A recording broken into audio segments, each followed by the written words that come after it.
Good morning, everyone. Hello to the lovely UCLA students here in California and all over the world.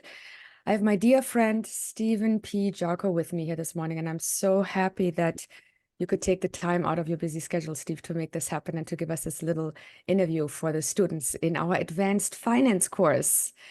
So first, let me talk about you. You have received an BBA, MS, and JD from the University of Wisconsin. Steve, and this is fabulous, by the way, you have a very illustrious career. You have been involved in the production and the distribution of over 250 motion pictures and television series.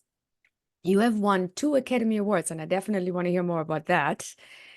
You have been nominated for five Emmys, to be precise, and you actually won the Emmy for Girls' Voices Now in 2021. You have been the principal of over 100 real estate ventures, and you have authored 6 books in real estate and finance. So this is very impressive, for lack of a better word. So I want to know all about this. So first of all, let's dive into how it all started. What prompted you to work in the entertainment industry, and what led you to your creation of the streaming and television service Here TV? I think I first became interested in the entertainment business when I was growing up and went to a double feature of James Bond movies, Dr. No, the very first Bond film, and From Russia with Love, which is one of the best Bond films. And I wondered to myself, this looks very complicated. Who put this together and who paid for all this?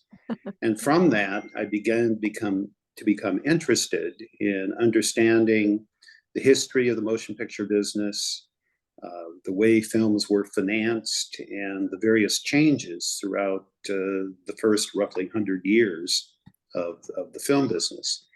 I began to read and study. I went to law school and business school, and I practiced law for 5 years and then went into business, largely real estate, but other businesses as well. And I purchased a property in Dallas called the Studios at Las Colinas, which is a motion picture facility. My colleagues mistakenly thought I was in the movie business. I was really in the facilities business.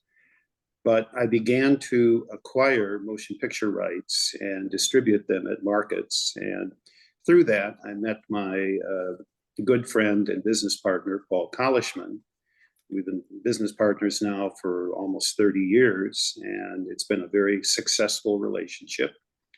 And the reason that Here TV came about is that Paul is gay. I am not. I have a gay daughter, Boo, and who you know very well. And love. And this was a niche that seemed to us was available. There was really no one else accessing this. This was well before being gay was more recognized and understood as it is today. We were offered an opportunity to form a cable subscription video on demand service. And this was before Netflix and any of the other services. And we took that opportunity because we thought that was perhaps the direction the business was going and would be appropriate for us. And when you form a service like this, everybody has to be something to somebody. You can't, unless you're Netflix, you can't be everything to everybody. So this was an appropriate focus for us. And it was, I remember when you did it, we all thought, what is he doing? Why is he doing that? And when you said it's going to be the future, look, it became the future. Everyone is now watching streaming. Everyone is doing it. And you were really kind of the forerunner, if you want, if that's is more of a German word than an American one, of a whole big movement that changed the entire industry. Now, you mentioned, we heard about your Academy Awards. I would like to find out, how did your Academy Award and Emmy wins come about? Well, we produced a film called Gods and Monsters, and Paul brought me the script, and it was about the openly gay director, James Whale, played by Ian McKellen, with Brendan Fraser playing his friend and gardener, and Lynn Redgrave playing the housekeeper and maid. And it was a wonderful package. And it was a time where you could finance films with a combination of pre-sales and as much as 50% gap financing, which was financing pledged against open territories and estimates with respect to those territories. And we put it together, and the film, came out very well. We were excited about it.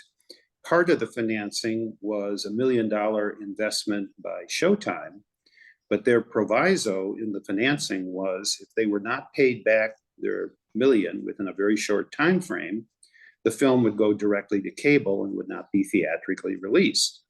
And we really felt that this was about as good as we could do, and we needed to figure out a way to do this. And I remember driving around Beverly Hills and stopping at the Beverly Hills Hotel and at the bar there, at the Polo Lounge, and thinking to myself, well, we may never make another film like this.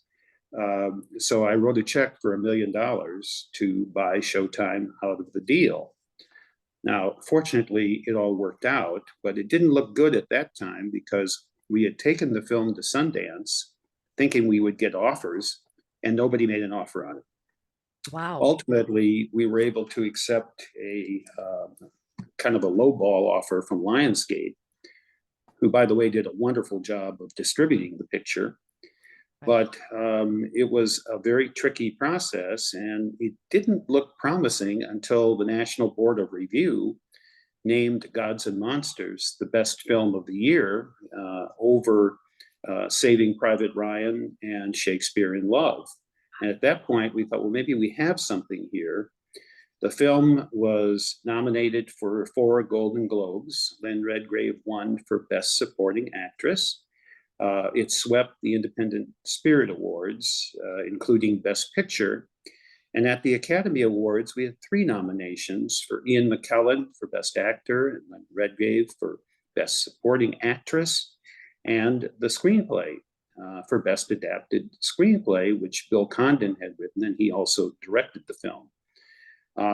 And we won for the screenplay, which was very exciting. And it launched Bill Condon's career, of course, including other Academy Awards.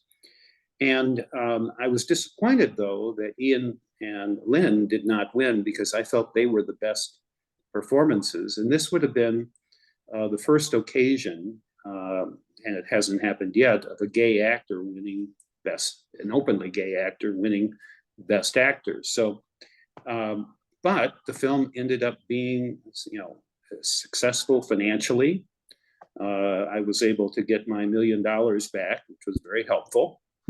And it turned out to kind of launch us and played a role in us deciding to organize Here TV, which was a programming service aimed at the same audience. With respect to the second award, that was for a film called Departures, a Japanese language film, which won the award for Best Foreign Language Film. And I was actually on my treadmill when I was watching a very rough cut without music of the film, and I started crying. And I thought, this is a very touching film. Let's see if we can acquire it. And I offered $50,000 as an advance against US rights. They took it. We worked on the film with them. And we thought we might have something, but we had also acquired a film called Tokyo Sonata, which we were told would be the Japanese candidate for the Academy Awards, but it ended up being Departures. And then we found out that Departures had in fact been shortlisted for the Academy Awards. So we thought to ourselves, well, that's good. And then it was nominated. And that was a surprise to us, but we felt this is very good.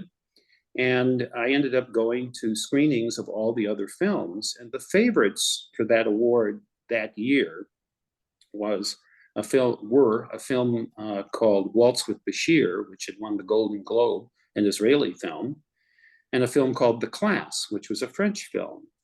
But both of those films were very strident and very intense as compared to Departures, which was a gentler, more sentimental film. And the voters in the Academy for that particular award tend to be older. And lo and behold, Liam Neeson at the Academy Awards announced that Departures had won. And the night before, I had told our colleagues from Japan, the actors and the director, that we may or may not win, but we had the best picture, which I believed. And lo and behold, we won that.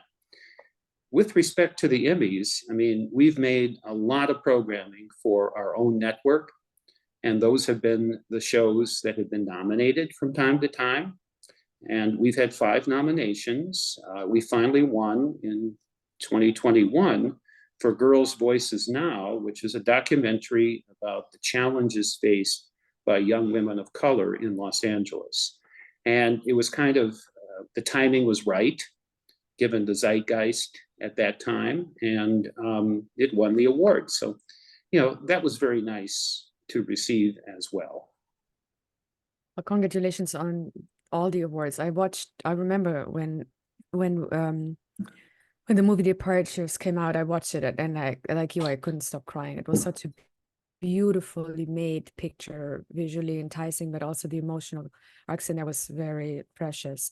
And of course, Love, Gods and Monsters. Who doesn't love that one? How has distribution evolved during your career? When we You started went out, through a few of them.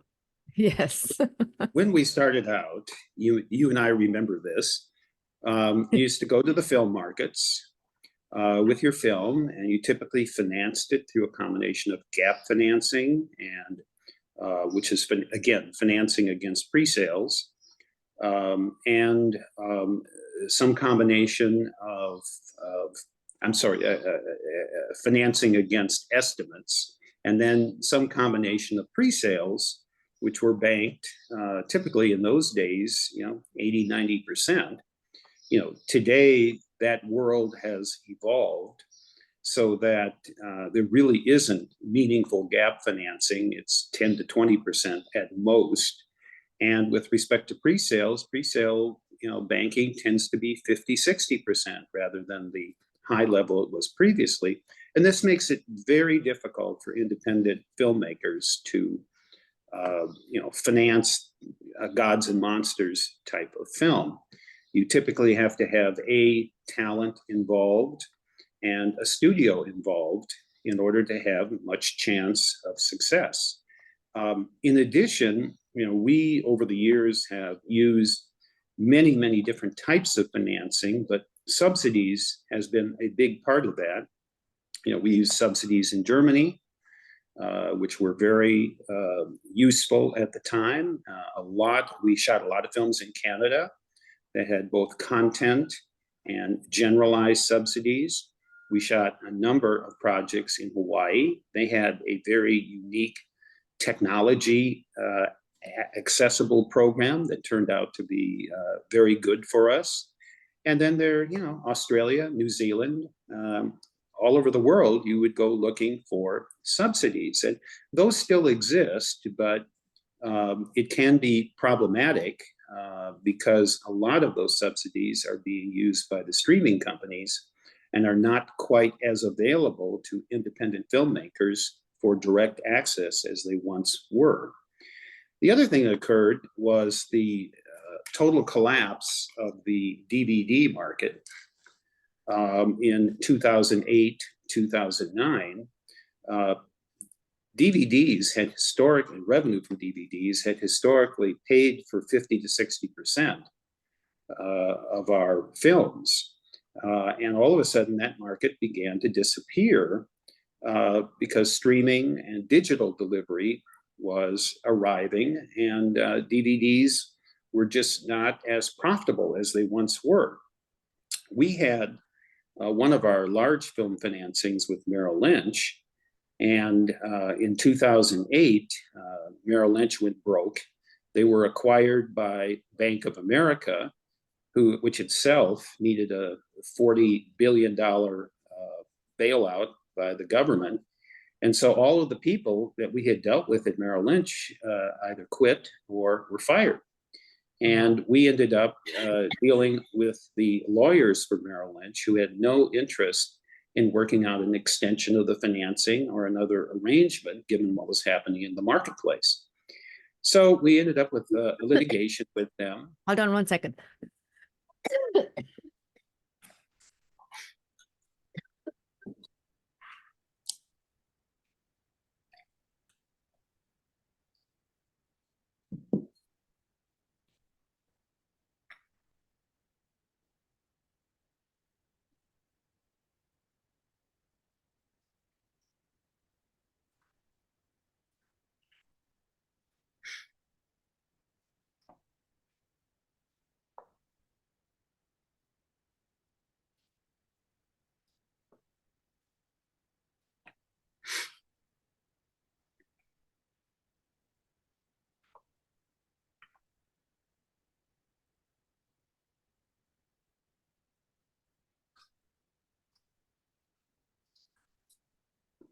I had a piece of lemon going down the throat and it got stuck.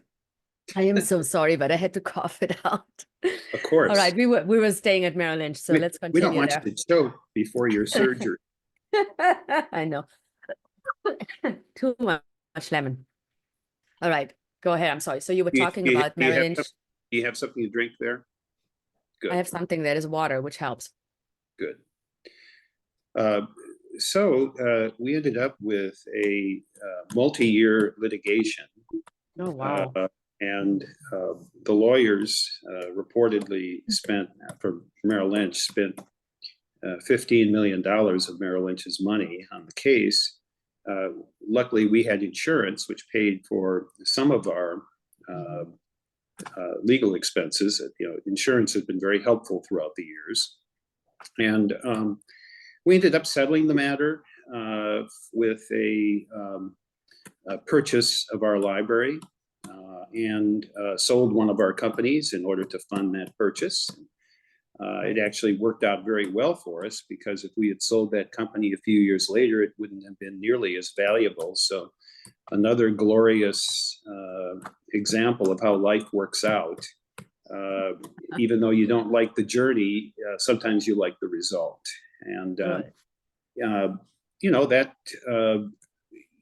major, so that was a very interesting experience. And the major development now is digital distribution.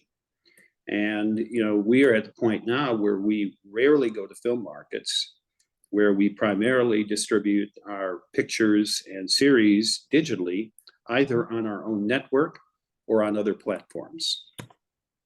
So what was, in essence, I mean, I remember the Merrill Lynch thing, it was when a lot of these banks went belly up and had issues, which was difficult for many, not just the film industry, but any industry. And for you, it really gave you an opportunity to look at different assets in your company, and you really turned it around to be a positive in the end of the day.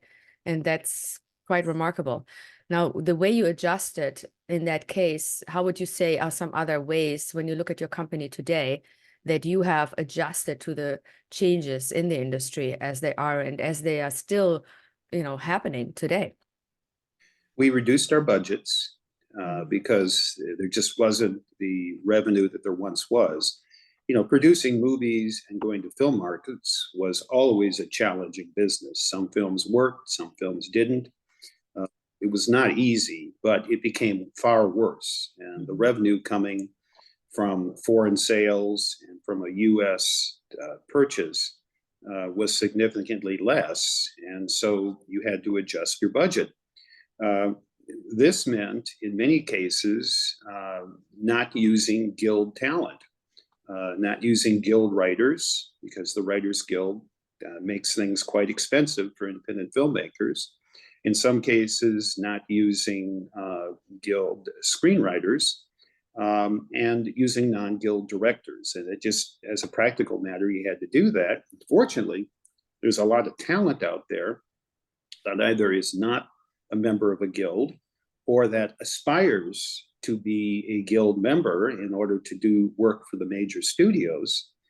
And you give them an opportunity to create the resume so that they can apply for guild membership.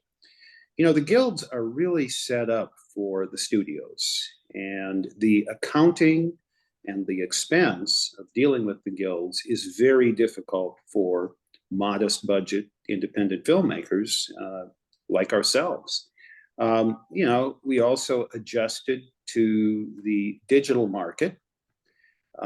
We began to use, in the last couple of years, artificial intelligence in our filmmaking, and particularly with respect to languaging, because you can now language films much less costly and very quickly.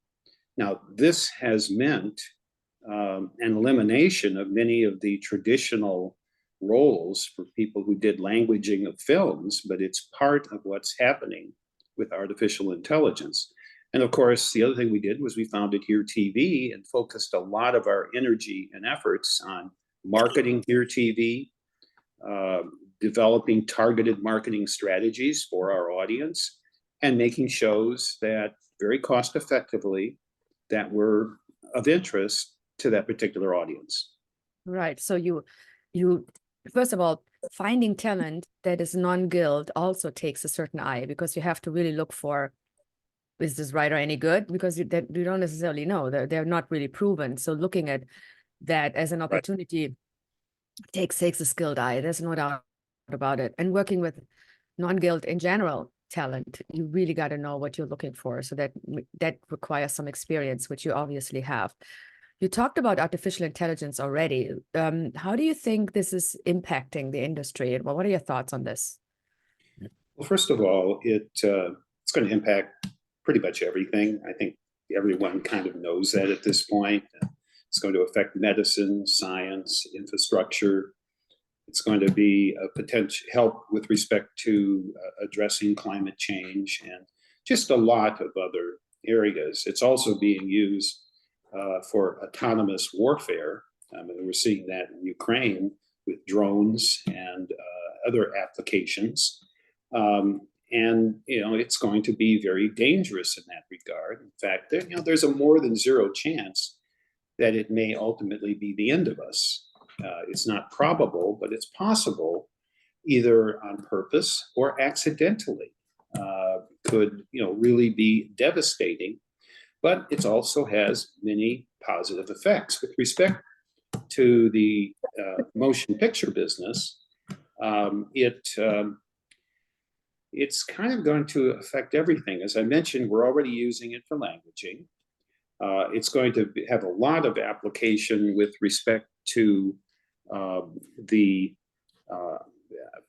generation of crowd scenes, of historical settings, and it'll probably reduce the amount of location shoots that will be necessary.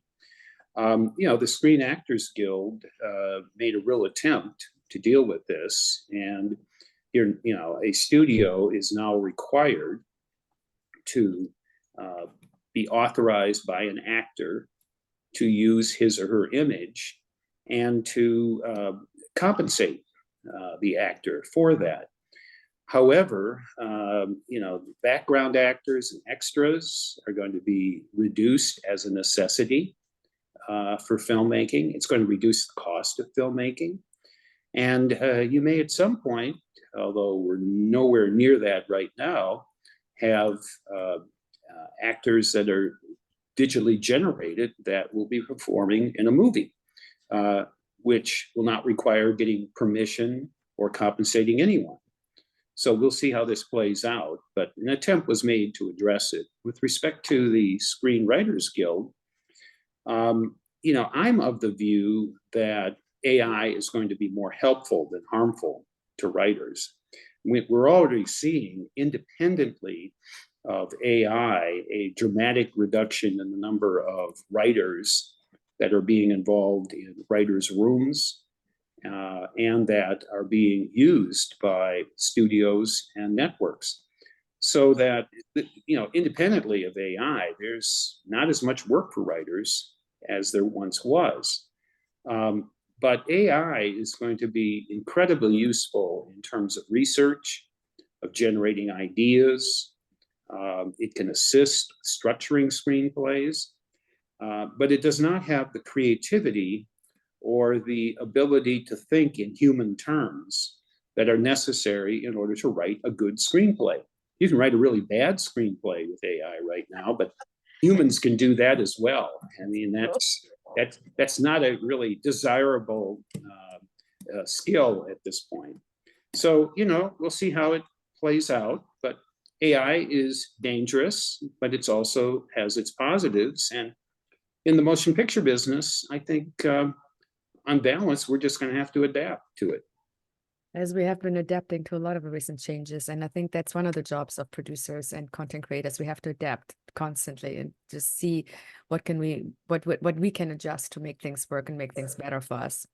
So talking about that, what advice can you give emerging professionals today who enter the marketplace of the entertainment industry at this juncture? Well, based on my own experience, one needs to read. One needs to, read the trades either digitally or in print, or both. One needs to read various references and learn a little bit about the history of the business and understand the changes that the business has gone through, over the last now 120 years. And one needs to reach out.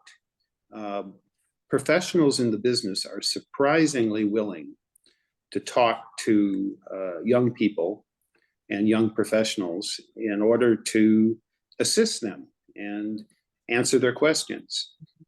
Every opportunity you have, reach out to someone and say, will you talk to me? Will you speak to me? Or can we get together? Sometimes it'll be by Zoom rather than in person, and in person's always better.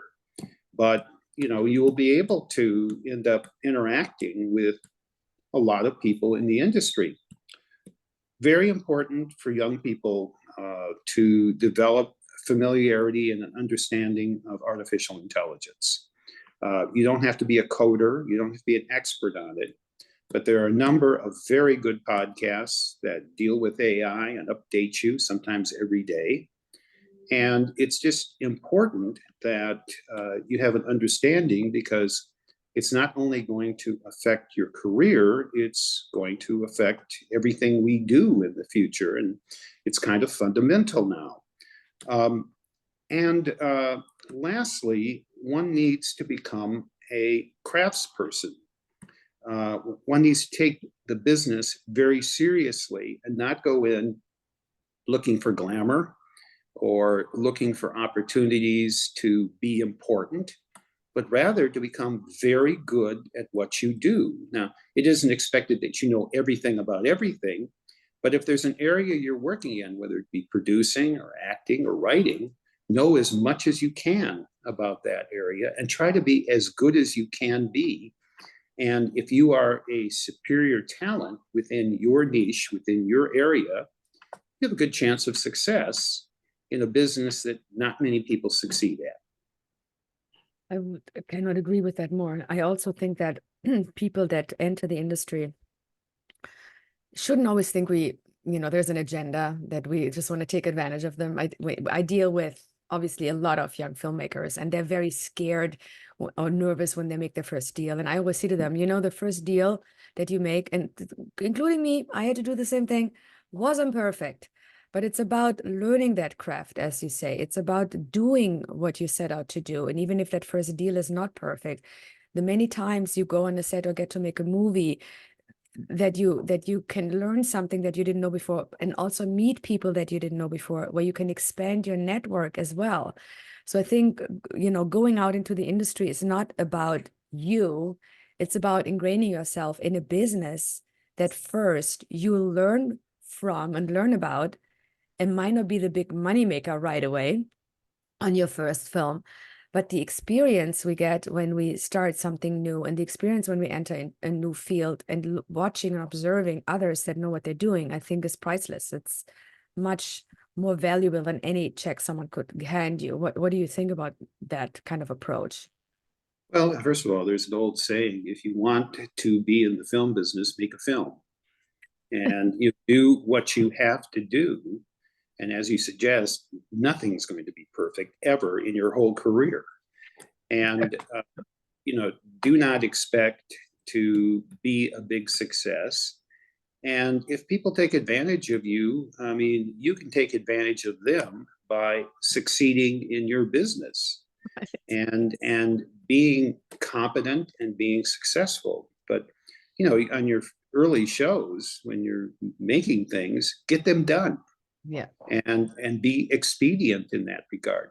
Do not put aside your ethics or your craft, but do get it done. And that may mean someone getting the better of you with respect to a deal, whatever that means. Because I have found that some of the most successful deals have been ones that I've not been satisfied with, or I didn't think they were going in the right direction. There's the old saying, nobody knows anything. And that's certainly true of the film business. It's certainly true of my experience. You're always surprised by what happens and what the results are of your efforts.